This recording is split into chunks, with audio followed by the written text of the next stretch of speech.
Hello and welcome to today's Journal Live event, Latinos in Teaching. Now here's your host, managing editor of the Journal, Chris Green. 1 out of every 5 students who attend public school in Kansas is Hispanic, according to the Kansas State Department of Education. But in the agency's teacher licensure database, only about 2.5% of educators identify as Hispanic or Latino. This is a challenge for our education system because educators have long understood that Black and brown students are more likely to succeed if they have adult role models who look like them in the front of classrooms. Districts in the Kansas City area are trying to do things, and districts beyond that are trying to do things to address the challenge. But getting more Latino teachers into classrooms is going to require hard, sustained work. We're here today to hear about the experiences of 2 Latino teachers from the Kansas City area, try to better understand what's going on with this and learn more about what it would take to grow the ranks of Latinx educators in Kansas and beyond. Joining me today for this conversation is Alicia Rodriguez, teacher at Washington High School in Kansas City, Kansas, Jackie Madrigal, a teacher at Shawnee Mission North, 2 representatives of the Latinx Education Collaborative, Edgar Palacios, and Susana Eliza, as well as Barbara Shelley, who wrote a story in the journal about this topic in our fall edition. And so I want to start with each of our panelists and sort of give you a chance to frame up what you'd like to talk about today, and just introduce yourself a little bit more. And I'd like to start with our two teachers, Alicia and Jackie. What do you hope to talk about today, or what do you hope will come out of this conversation that might be helpful for helping us understand more about the issue of Latinos in teaching?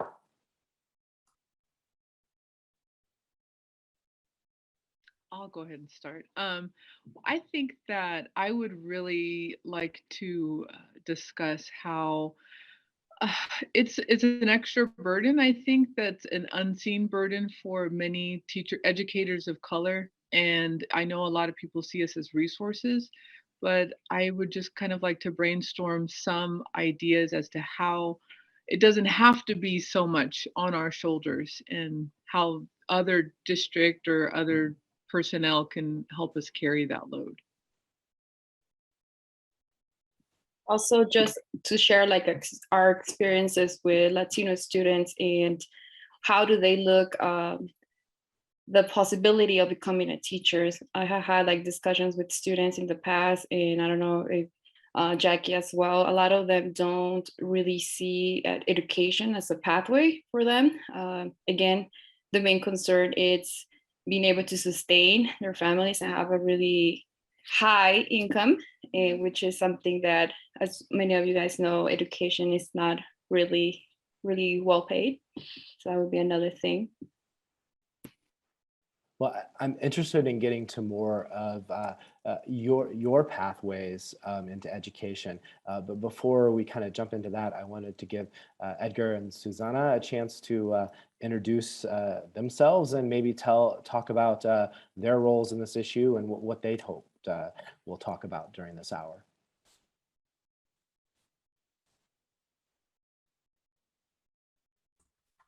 Susana and I are doing a dance of who's going to go first. So I'm actually going to ask Susana to go first. Sure. My name is Susana Lizarraraz. I'm the Vice President of Educator Supports of the Latinx Education Collaborative. We'll talk more about what we do, but in a nutshell, we work to increase Latinx representation in K-12 classrooms. What I hope to get out of this conversation as the Educator Supports kind of arm of our organization, I don't know if you saw, but I'm taking notes, right? And I'm always wanting to know how to best support Latinx educators.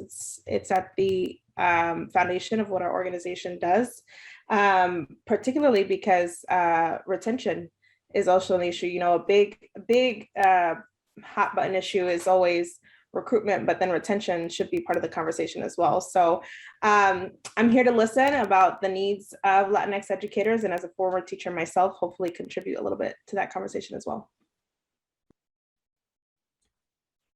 And thanks for that, Susana. And I'm Edgar Palacios. I would say I come from a community kind of based approach. I'm not an educator myself, but what I do know around this work is that our Latino student population is growing exponentially, not just in Kansas City, Missouri, or in the state of Missouri, everywhere, right? And so I have concerns that are related to that in terms of Latino student outcomes, what that looks like, what it looks like for the future of our community. And so I believe that teachers are a key and critical way of making sure that our students are where they need to be, and have the opportunities that they deserve in these spaces. And so that was at the genesis of starting an organization like the LEC.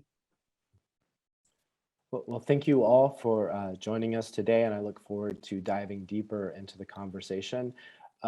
Now I want to turn to Barbara Shelley, who's a contributor for the Journal and who's kind of one of the reasons we're here. She wrote the story for the magazine and interviewed all of our panelists who are here today for it. So Barb, maybe you can sort of outline not just like what you think is interesting for us to talk about, but maybe tell us a little bit of the story behind the story, like how did you get into this, and what jumped out for you, and what do you hope that we'll dive into a little deeper that was surfaced through your reporting?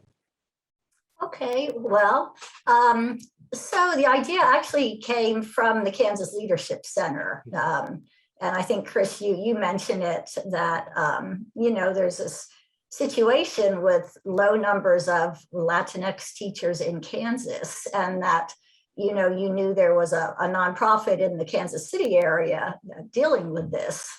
I had actually talked with Edgar about a year ago about another story. So I knew about them. And early on, I watched a Facebook Live event. I watched Susanna interview the National Teacher of the Year, a woman named Juliana Urtubey from Las Vegas. And it was a great interview. And but what came through to me when Susanna talked to her was she wasn't just talking about my students, she was talking about my families as well. And when I, shortly after that, I had a chance to visit Alicia in her classroom in Washington High School in KCK Public Schools. And I asked her about that.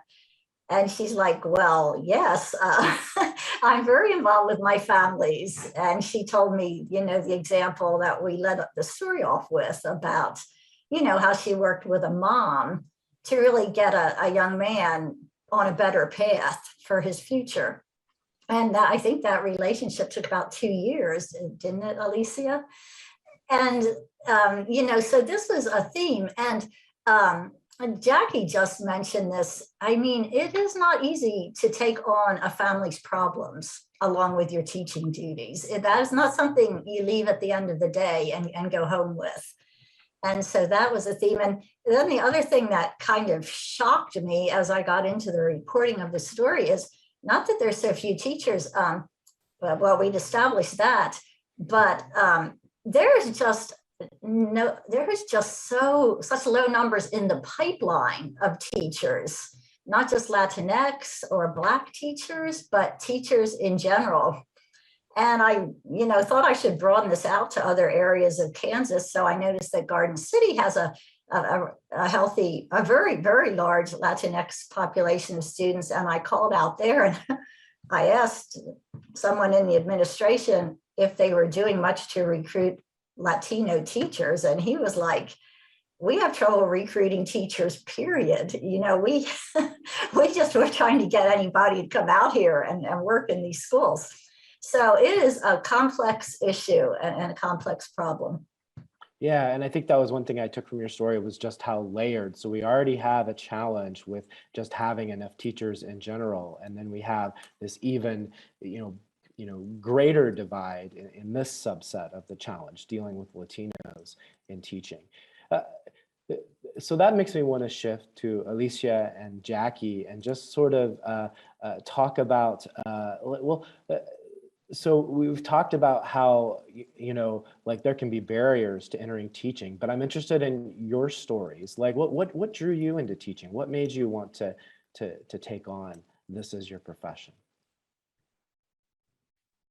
I can start. Well, for me, it has been like many factors. I am a first generation. I was an ESL student when I was in 5th grade, and I had a lot of issues through navigating the whole American education system. And my answer can be a little bit cliche, but I always wanted to help others. That was like my main thing. I didn't really want to have a career where I was gonna sit at a desk and just work in a computer. It don't really make a difference within my community here in Kansas City. I was really navigating, like I wanted to at the same time have a stable career and at the same time help others. And the interactions that I had through 5th grade all the way to my senior year here in the United States, there was always a teacher that made a big difference in my life that affected the outcome of what was ahead of me. There was always a teacher that speaks Spanish at school that I attended, and that person was the one helping my family navigate the educational system. So for me, that was like, I was really thankful for them. My parents were really thankful for that person. And as my senior year, I was just having those moments like thinking, what do I want to do? What do I want to do? What do I want to do? Do I really want to do teaching? And some people were telling me, don't do it. You're not going to have a lot of money. You're going to have a lot of like troublemakers in your classroom. But all of that, people that were telling me all that were not teachers. So they didn't have that experience to like actually like for me to take them serious. It was just comments that I would hear all the time. But I went with my instinct. And at the same time, I wanted to have a plan B just in case that didn't work out. So I went into an accounting internship because I wanted to have that option too. And I absolutely hated it. So that's when I said, I want to be a teacher. That is what I like. I started doing like volunteer service. I graduated from Donnelly, where I took some educational courses, and I was like, that's what I want to do. And for me, I believe it has been the best decision I have made because every day looks different. Every day I have a new experience. But at the same time, I can honestly say that this year, I'm like debating if I made the right decision. I don't think I'm the only one, especially after COVID, or actually during COVID, because we're still having some of those things. But I believe education, it has allowed me to touch the lives of many people. And that's what I wanted to do, to help others. In what better way than that, than education, and at the same time advocating for my students as well, especially the ESL population. Well, thank you for those comments. And I am intrigued by like sort of, I guess, like some of the peer pressure or the like stories that people tell about teaching that sort of you had to consider, and also kind of want to dive into more some of the challenges you've experienced. But I want to check in with Jackie too, and Jackie is maybe struggling with some Wi-Fi issues. Are we doing well enough to sort of kind of hear? You hear me? Yeah. Can you tell Can us you about? hear me? Can you I see can. me? Yes, we can. Yes. Okay. Well, I can't see anybody right now. This is typical everyday technology problems at school. I'm sure Oh Alicia no. can, yeah. But hopefully, like, I don't lose connection. If I do, just let me know, and then I'll try to reconnect.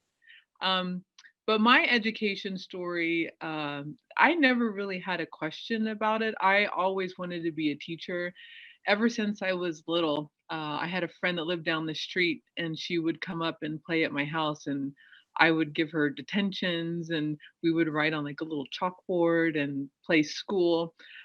So it was never really a question mark for me. It was something that I always knew was my purpose in life. And of course, you go into it knowing that you're not going to make millions, but I think that for me, my payoff has been my students. I know every day that I come here that I'm doing the work that I'm supposed to do.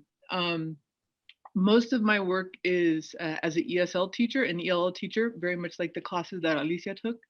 Um, so I'm always working with the immigrant population every single day. Majority of my students are Latino from Latin America, Spanish-speaking countries, and the other course that I teach, United States Latinx literature, that is really been my passion project because I was always a great student. I went to Rockhurst and graduated with honors, and then I went to UMKC for my master's and did very well. So I was always a very studious academic person, but I did the work. There wasn't a lot of passion in it because I didn't really see a lot of myself, a healthy reflection of myself and my background and my people in what I was studying. So when I became a teacher, I knew that I wanted to incorporate that in my own practice. That way, my students would be able to see healthy reflections of themselves every day when they come here.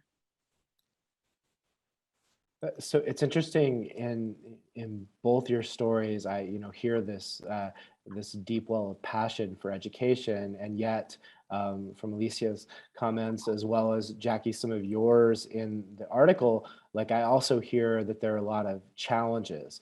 So I'd be curious to have both of you talk about, well, like when do you feel rewarded and supported in what you're doing, and what's the hardest part? When do you feel challenged in your roles? Why? Sorry. So I believe it depends also on the day, like the challenges that we face. Like I said, every day is different.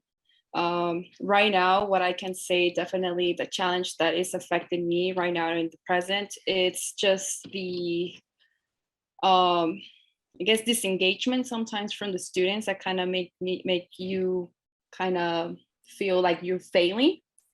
And also on top of that, you have more responsibilities through your principal, the district. They want you to do more on top of what you're already trying to overcome. And that sometimes kind of gives you the sensation of feeling burnt out. So that will be a challenge that you face. An extra responsibility that I believe Latinos, mostly that speak Spanish, have on top of what we already have. It's translating. I have to sometimes give time for my planning time to translate for an IEP meeting or translate for a parent, or parents will call me. Can you call the office and let them know that my student's not coming, or send an email or something like that. So it's just that extra task that we get on a daily basis, plus the ones that we already have. Yeah, I would definitely echo a lot of the same concerns. For me here at North, I've been teaching, goodness, this is like my 20th year, my 21st, I don't know, I lost count. But I've been in this particular school for a great majority of my time, going on 16 years. And, what I'm doing now, I was not able to do when I first started. This is lots of work and lots of commitment on my part to this school and to the Shawnee Mission School District. Um, and Probably the biggest struggle for me is this sustainability. Some of the programming we've created, like Familia First, which are a lot of these outreach programs to our Spanish speaking families here in our attendance area, where we are, kind of explaining the ins and outs of school and preparing for college, FAFSA completion, all of these things. And we're presenting it to our families in a culturally sensitive way in Spanish, their home language. But if I leave, that's gone. Who's going to maintain that programming? Also, this class that I've created, it's literally the only class in the United States that you can take at a public school for ELA credit. There's no one else. And if I leave, what happens to that? I think that that's where my main frustration is that these are all wonderful things, but it's all based on the work that I've done. I have always said this, that a program shouldn't be dependent on a person.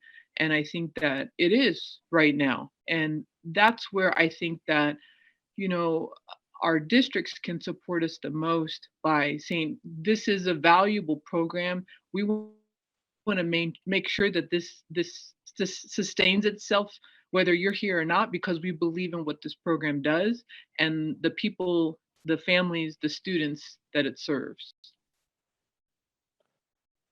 Yeah, it's interesting, like in your comments, Jackie, and also yours, Alicia, like just how like fragile things can be, and how much like extra work gets put on like fewer and fewer people, which just sort of like exacerbates the problem, because when those people face pressure, like why would you want to stay in something when you're getting run down all the time? It's just and so it seems like making progress on this problem is really important. And the Latinx Education Collaborative is kind of the reason we ended up doing this story. One of our board members at the Kansas Leadership Center, Mary Lou Jaramillo, sent us one of the reports, and I read through it, and I was just really surprised by some of the figures that were in there. And I don't want to like quote them because I'm afraid I'm would get them wrong for like the number of teachers working in Johnson County, because I'm not sure that I like can really like fathom like just how few that were listed in there.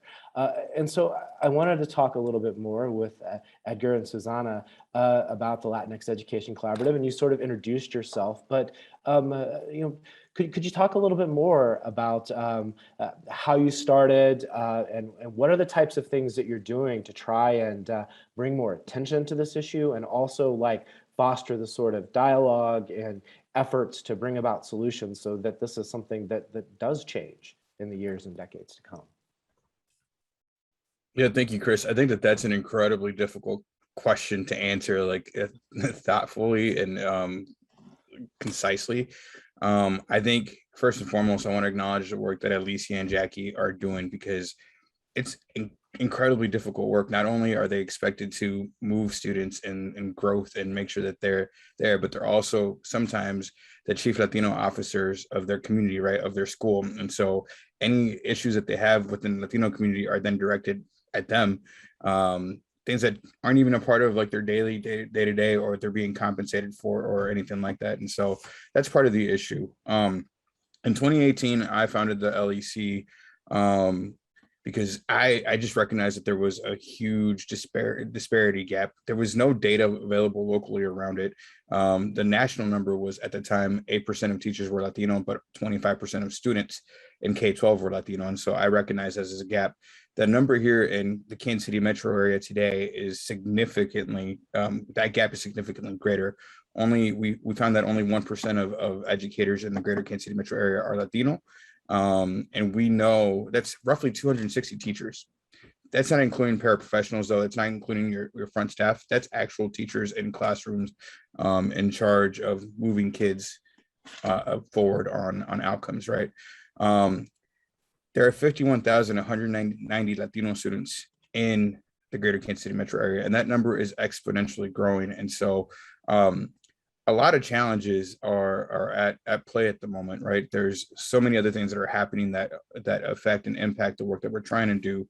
But you also talked about, like, I think it was mentioned around the pipeline of Latino educators as well. What does that look like? What are we doing around that? And the reality is that we're not tapping, as a community, we're not tapping into the youth of today and asking them to consider becoming teachers, first and foremost, right? That is a really simple step, encouraging students to consider becoming teachers. That's one way that we're thinking about this work. Two, we want to raise awareness around this issue. This is an issue that's not just important to Latinos across Missouri and Kansas. This is an everybody issue, because again, our Latino students are showing up in classrooms and folks are ill prepared to receive them. And so we got to make sure that, like, we are also investing in the future generation of our work, because at some point Jackie's going to say, you know what, I did my time. I'm going to go and relax somewhere. At least he's going to be like, you know what, this was great. I'm out. And so the concern of who's next is very real. And so that's part of the reason that the organization was founded.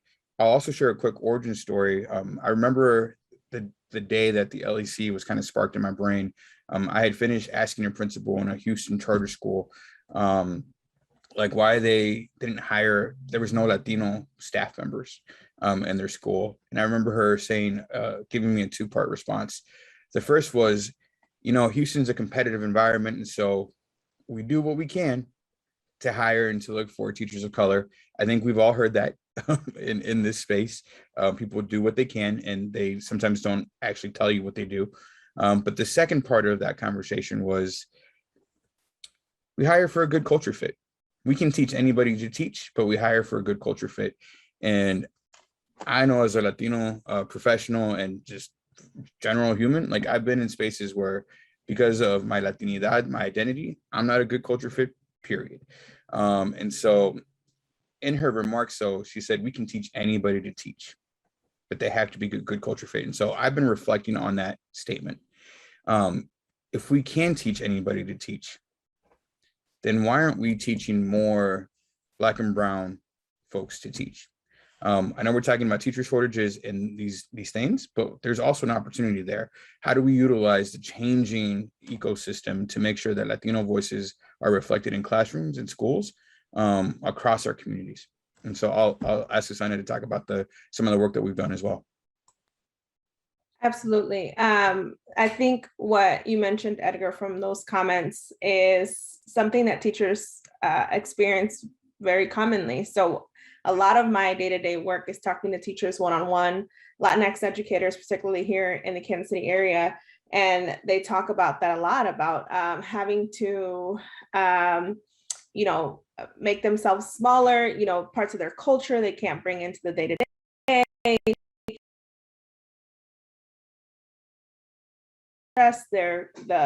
The things that are important to them are not a good culture fit for their schools, for their school districts. So I have to have a lot of difficult conversations with teachers who are expected to move students academically, right? As all teachers are. But like Alicia and Jackie said, also this added workload of perhaps if they're bilingual, supporting with that in that way in their schools, or culture bringing their identities, because a lot of their students identify with parts of those identities, right?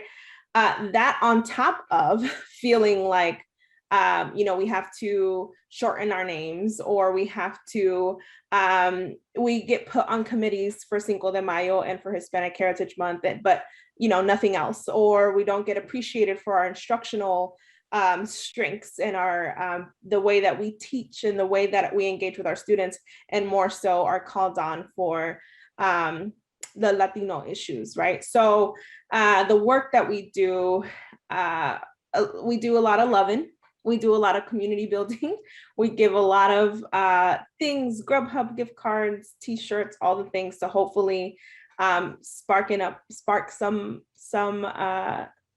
relief and happiness in teachers. Our pathway exposure program, Edgar kind of talked about a little bit, talking to kiddos about becoming teachers and showing them these numbers. You'll be surprised when you stand in front of sixth graders and you say, there are 51,000 students like you here in Kansas City and only 260 teachers. A lot of them, these days, the kiddos get outraged, and they like, all kids, all the students are like, we need to fix this. And then kind of our third vertical or thing that we focus on is hopefully supporting districts in that, like Edgar said, that want to go to the next step of, well, we're doing what we can. Let's support you in like, okay, what are those things that you've already implemented and how can we support you? I am informed by my passion for teaching and my reason for teaching, which mirror a lot of what Alicia and Jackie said.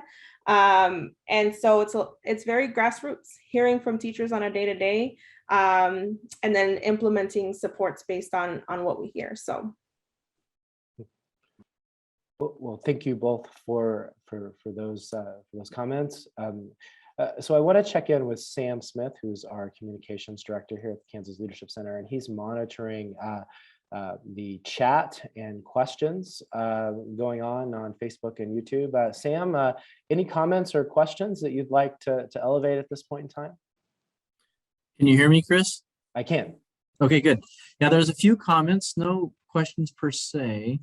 Edil Torres Rivera says that role models always work, and that remember that bilingual doesn't mean bicultural necessarily, and that content can be taught to anyone. The delivery effectiveness must be culturally appropriate.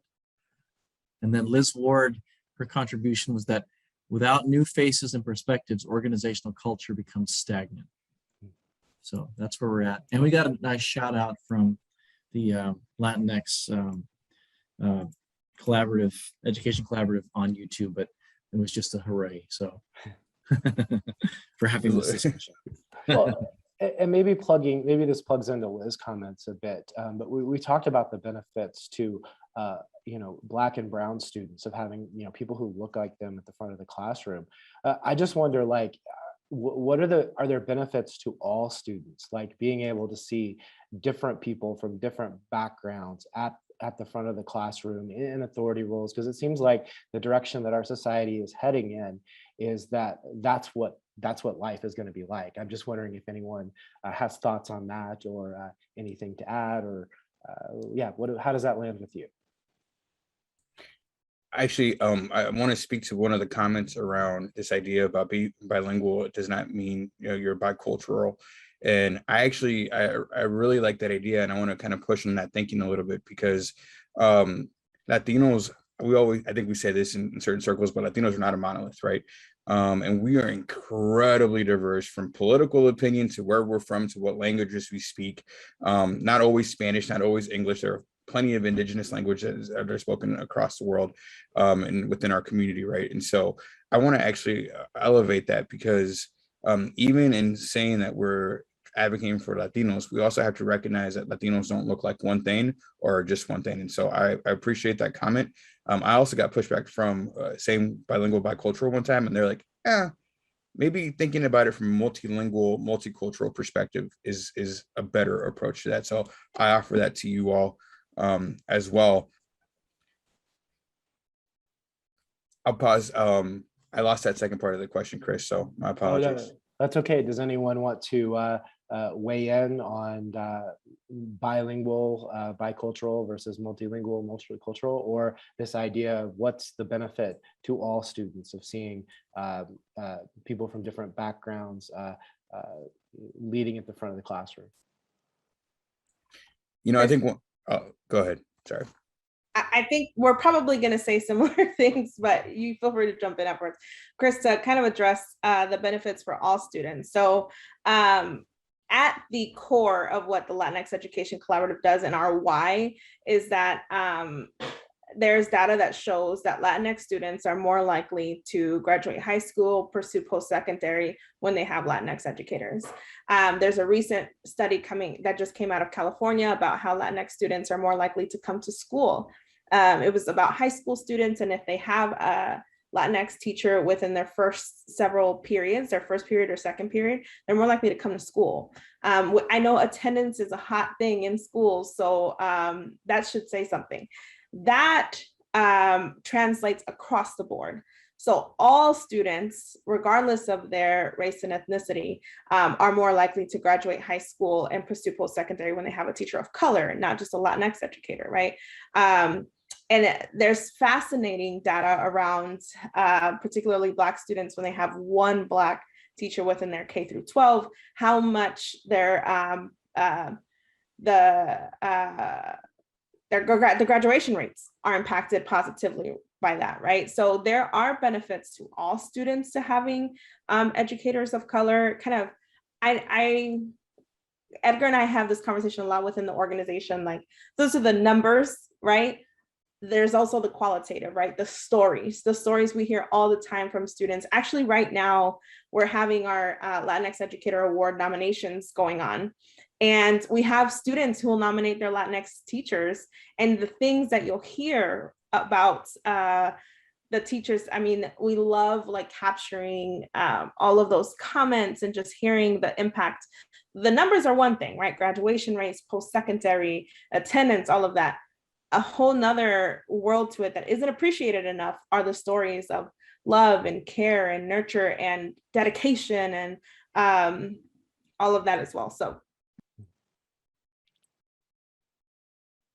Well, thank you. I understand from Sam that we might have another question from YouTube this time. Yes, that's correct. Thanks, Chris. The question from Bobby Berry is, how do teachers of color change the narrative that we've heard for so long that teaching doesn't pay well or go after high-paying jobs?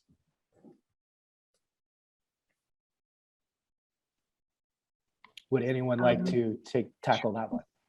I will. Well, it doesn't pay well. This is like common knowledge. But I always tell my students, you know, I mean, we can't deny that people want to have careers and they want to be able to pay their bills and, you know, whatever, go on vacation. But I've always tried to stress to them that there's a greater purpose than how much money is in your bank account, and that the work that I do every single day with them, and they do see me, you know, sometimes they accidentally call me mom or they call me tia, that they should be able to have that same experience, wherever they go, whether that's, they graduate and they become engineers, or they work at an office, or they're, whatever profession that or whether they just want to like change tires on a car. They should be able to see healthy reflections of themselves wherever they go. And it shouldn't just be like you're here in this institution of education and this is where we really like focus on this issue and try to fix it. No, it should be flower out everywhere. And hopefully after that, for my students, I hope that after their experience with me, that they have a shift within themselves and see the world which they navigate a little differently, and see inequities and what can you do to counteract some of those inequities.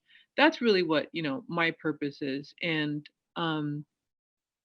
as far as challenging these narratives uh, about education, I think that the pandemic, for a long time, I believed that everyone just loved teachers, that they thought that they were wonderful creatures and they dedicated their lives to serving the community and educating their children. And then you see this underbelly come out very vocal about how that's not necessarily true. And I guess, I was just kind of like living in this fantasy world in my little bubble. And then that's hard to digest. That was really difficult to read. They always say stay out of the comments. And I should have stayed out of the comments. So that's hard for me. But like I said, I don't think anybody truly understands the work that a teacher does unless you're actually in the classroom working with a group of students dedicated to those students, and you see the change in that child from beginning to end. That to me is, I mean, money is nothing when you're looking at you have that moment to mold that child, and that maybe it's something that they never forget for the rest of their lives. That's why I do it. Jackie, that was a really beautiful testimony on that, and so I appreciate you sharing that. I also want to offer that it's interesting, right? Because there are other narratives that we're taught around as Latinos, like whether we should become doctors or attorneys or engineers, and we also forget the debt that comes along with some of those careers. We forget that there are entry-level positions in any of those careers as well, that you're not getting paid as much as you feel you should be getting paid, right? And so there's issues there as well. We have to be thoughtful around the expansive nature of careers in education, right? Because you can become a teacher, you can become a principal, you become a superintendent. There are different pathways within the profession as well, that allow you to make those choices as well as your career. But I also think that there's advocacy that needs to happen, and Jackie's absolutely right. We would expect that teachers are a well-loved part of our community, but clearly they're not, and we don't value them. We know that in the salaries, we don't value them. We know that in the commentary that happened in the pandemic. And so this is why we also need to generate and build awareness around the importance of educators within our community. They do a lot. I think a lot of parents felt that firsthand when they were teaching second grade math or third grade ELA. I don't even know if those are the correct terms, but I'm gonna go with them. And so I think that we also have to do, as a community, really build some awareness, build some campaigns out as to how much value teachers bring to the table, and that we actually as a community have a responsibility to make sure that we are loving on our educators, period. It's not, I don't think it's just a sole district or school issue. I think it is actually, this is a community issue that we need to unite around, to make sure that because ultimately it's our children that face the impact in this work. And so we want to make sure that our children have the best possible future, because of the educators that serve them.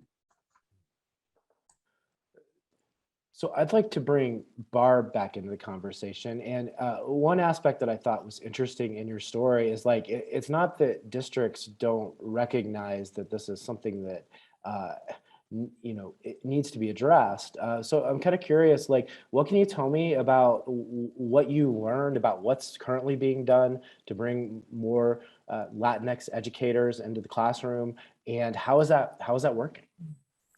Right, and I have to say that Edgar and I had to have an emergency conversation, interview about this in response to some questions as we were putting the story together. But I did talk to a number of educators, and it's just so easy to fall back, or not administrators. It is easy to fall back on, well, we would love to have more Latinx teachers, but they're not graduating any from the teachers' colleges. And I think everybody kind of knows that that's not acceptable, really. A couple of the districts talked to me about working with their paraprofessionals who may be Latino, and helping them become certified teachers.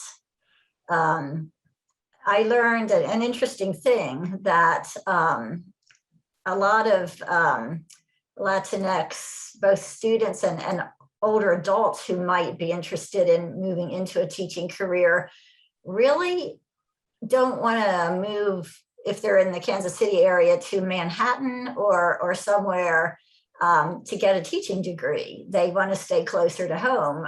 If they're older, they have responsibilities, and even the younger people maybe have some family responsibilities, particularly if they're first generation and they have the English language skills that they need to help their parents, to be there for their parents. So, there are some programs where somebody can mostly stay close to home and get a teaching degree from one of the Kansas universities. That was an interesting part of it. But going back to your question, Chris, I think the administrators I talked to, would just love it if, a couple hundred really great qualified Latinx teachers showed up in the the teacher recruiting offices and said, here I am. But they don't know how to find those people right now. Edgar can, probably elaborate more on that for me. This is where I get in trouble, and this is where I'm also going to ask Jackie and Alicia to jump in. So the numbers are the numbers, and numbers clearly state and show that the Latino students who are currently enrolled in education programs at institutes of higher education are nowhere near enough to close or make a dent in the gap that we are currently experiencing. And so administrators are not wrong. Right, like, where do I find that group of 100 Latino educators who are ready to go and are well prepped and ready to do all these things? That maybe doesn't exist at the moment. What I challenge folks on is the gap is real. The disparity is there. And so what programs and ideas are you implementing today to make sure that we start closing the gap in the future, first and foremost? And I think we need to have a significant paradigm shift in this conversation as well. Like, we need to stop talking about recruitment. It's part of the equation, absolutely. And it is part of the immediate wins that we could have. You can maybe recruit maybe 1 or 2 or 3 additional new Latinx educators a year, sure.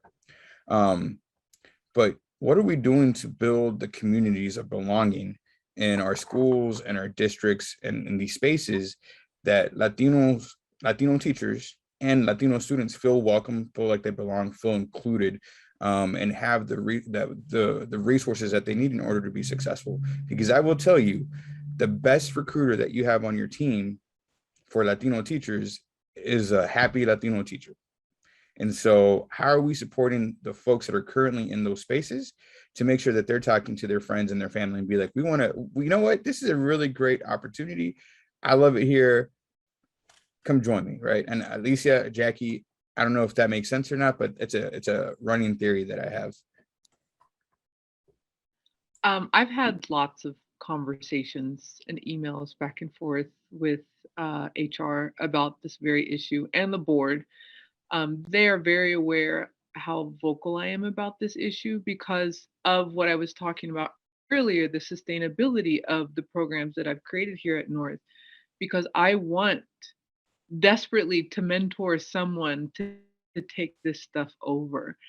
And I wouldn't feel comfortable leaving until I know that this work will be able to be carried on.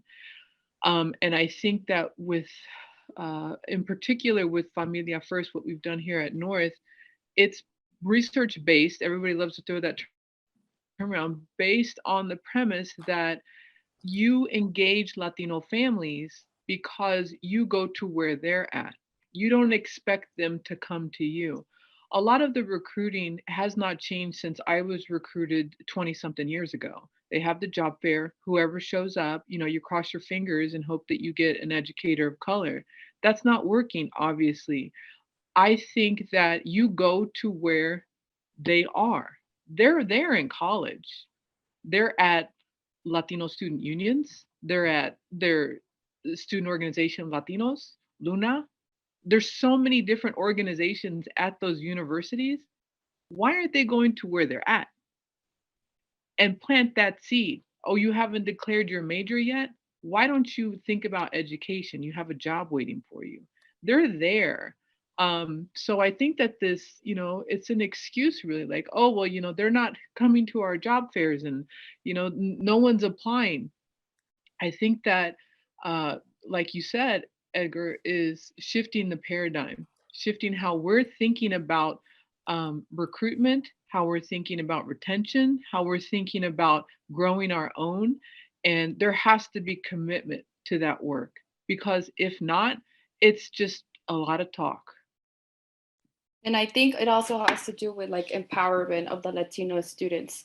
If I can talk about my personal experience, when I was deciding if I wanted to become a teacher, one of the main things that kind of made me doubt if I really wanted to do it was not being able to speak perfect Spanish and not receiving the respect from like my coworkers, my students making fun of my accent or things, those little details. But that was when I was a senior. However, when I started going to UMKC to complete my education program, I was the only person of color in my classroom. And people will make comments about like my accent, or without them telling me that I was different, I knew I was I don't want to use this metaphor, but I was like the bean in the rice. And it was something that stayed with me. And what really helped me to make my final decision that I wanted to become a Spanish heritage teacher was getting some classes that had to do with Latino studies minor. Once I started learning about people in the United States that come from similar backgrounds as myself, that's like, there was people before me that also went through different things, different stages, and they were able to do good things. So maybe I'm able to, even though in my other classes, I'm the only one that my mom has beans and rice at home, and we're gonna have carne con chile. And once my classmates go to home, we'll go to their dorms, because I didn't have a dorm, I will stay home. I know I was different, but that was my empowerment. Like, I have my ancestors did a lot of things, and I'm able to do the same thing. And that's what I try to do also in my Spanish heritage classes. I like to share like my personal stories. I like to kind of, I also like to start like the very first week of school, talking about how many times have you heard about Cesar Chavez? How many times have you heard about your ancestors in your history classes? How many times have you learned about Latin America in your geography classes? And they're like, never. So they're always learning one part of the history, but they don't get to learn about their ancestors. And they see themselves as, like I used to feel myself, like not belonging and not having that power to be a leader, where the rest of the people surrounding me are different than me. And sometimes we had to work harder, twice as harder to get to where we are. And that has to do with just the stereotypes, has to do with our own personal beliefs that we have about ourselves. And it has to do with also like the responsibilities that a lot of the students have. Some of them already have kids, for example, that also kind of adds more to it. So it's just a lot of it. Chris, can I jump in there about how much of a like literal summary or testament that just was? Because Alicia is talking about the Latino studies being her push, like, okay, nope, here are my people, I got it, like I can keep going. That is that 16-year-old in high school who walks into Jackie's class oftentimes, right? That can be that 12-year-old who was in my 6th grade classroom, who's like burnt out, maybe isn't feeling like school is a place for them, right? And we're talking K through 12, right? If you look at the graduation rates for our kiddos from with high school diplomas, right? That's a somber number as well. So it almost just came full circle with Alicia talking about her experience with the Latino studies. That is a lot of our families and a lot of our students when they walk into our schools and our classrooms and they see us and they're like, whew. I mean, we could tell story after story after story of families who finally have gotten access to information about their kids' educational journey because they can communicate with someone. I mean, I can't imagine, my son going into kindergarten and being like, I'm not really sure how this works, but let's hope that someone along the way can support me, right? So Alicia, I honor that story you told, because it's a lot of that affirmation of our culture and our identity that helps us keep going. It's a lot of what Latinx teachers do for Latinx students. And I also like to share this with my students too, and how a lot of the times, especially being at urban school, how a lot of the times they like to complain, oh, like this teacher sucks, oh, the school sucks, like it's really ghetto, like they try to like talk down on themselves, talk down on the school. And sometimes I like to ask them, like, and what are you doing to change that? What are you doing? You can just kind of give them as an example of how much things could change if they take on the challenge of either becoming leaders within their school in clubs, starting with clubs, or just trying to start advocating and making them be more interested in education and how they can become the agents of change of their schools, of their school systems. Because I think also that I have so many factors that make me be a teacher, and that was one of them too. My mom being scared that I was going to be recruited by a gang here in Kansas City, Kansas, in this public school that I was supposed to go to. She worked extra times, extra hours to be able to pay for a private school. And that also kind of made me like, you can make a difference if you work at a public school where you grew up once you came to the United States, because you will not be a bad teacher. That's what I try to believe. You're going to be a good teacher. You're going to help students. The students are going to learn from you. Once you start learning about Latino studies, you're going to be able to share these things with them, and you may start making a difference. And that's what I tell my kids. Like, you can make a difference, but it's just up to you, and make sure that you want to continue and make a change in your school. Well, thank you for those comments, Alicia. So before we gotta get into our closing 5 minutes, one of the things that's sort of come up are different responsibilities and roles that we have to handle. And our friend Edgar had a family responsibility, so he has left our discussion, but said Susanna can kind of offer closing thoughts related to the views of the Latinx Education Collaborative. So like, I find myself like, 5 minutes left, like really wanting to like have some solutions to this situation, like see things like what, but I also know from like being trained at the Kansas Leadership Center, like, really complex problems like this, what we call adaptive challenges, like they have like a mixture of things that can kind of be fixed quick, like things that we know we can do different. And there are like these bigger long-term challenges that could take years or decades and require engaging people differently and learning different things. And so I kind of want to, put to our panelists for these last 5 minutes, like Like, what's something like that we could do now in Kansas and Missouri in this country that like really might help make this go forward? And what's something that we really need to work on that's longer and deeper, that is really going to be crucial to sort of like, moving the needle on the challenges that we've discussed today?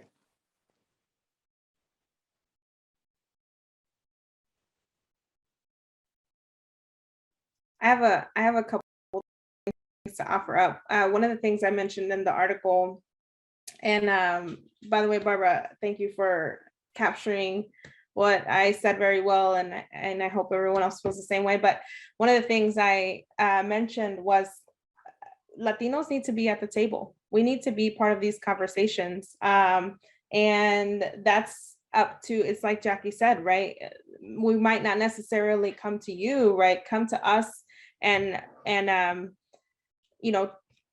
show us how to engage. One of the things that came to mind, Jackie, when you were talking about the organizations that exist in higher ed, the Latino student unions and all of those things also exist within districts sometimes, right? So I know that there are a lot of local school districts here in the area that have Latino affinity groups.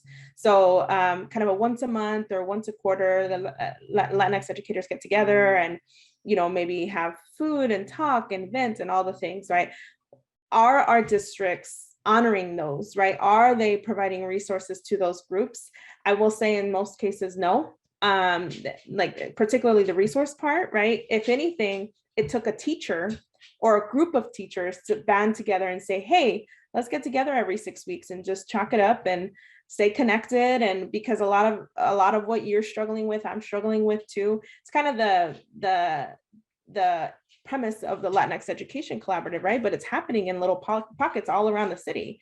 And those spaces aren't being, honored and capitalized on, right? Like perhaps there should be district officials at those meetings and sitting back, one of the things I said in the article, like, let us talk, let us have the space to talk about our experiences and about what we hear from our parents. A lot of what we hear from our parents isn't, getting up to the principals and higher ups.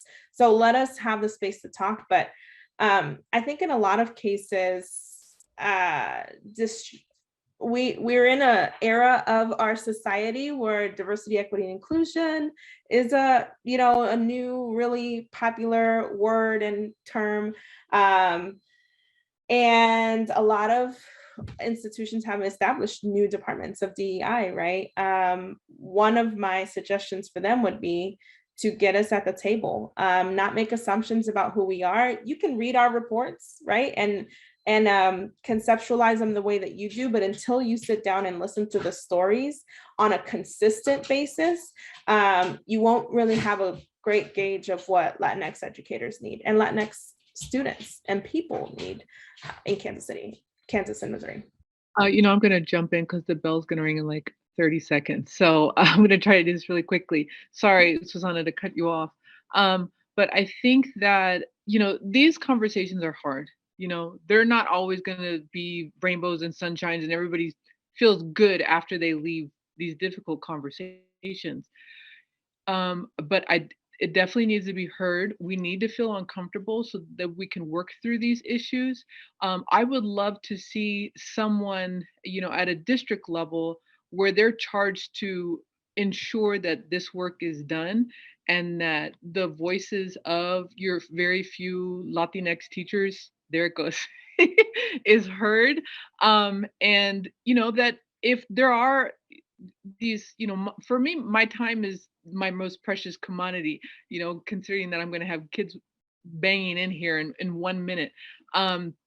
So I think that there needs to be, we all talked about how you're not going to make millions, but compensate your teachers for the extra work that they're putting in, because it is above and beyond what we're asked to do.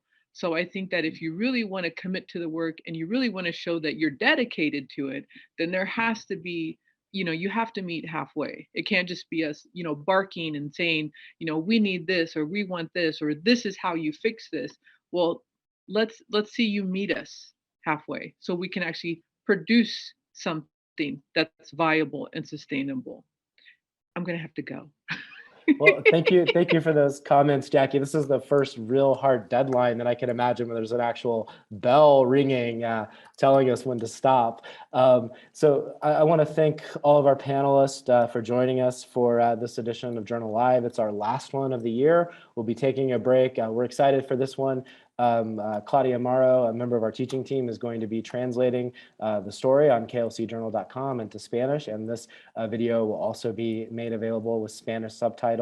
So we hope that the archived versions of this video in English and Spanish will continue to be a resource for people to understand this issue better.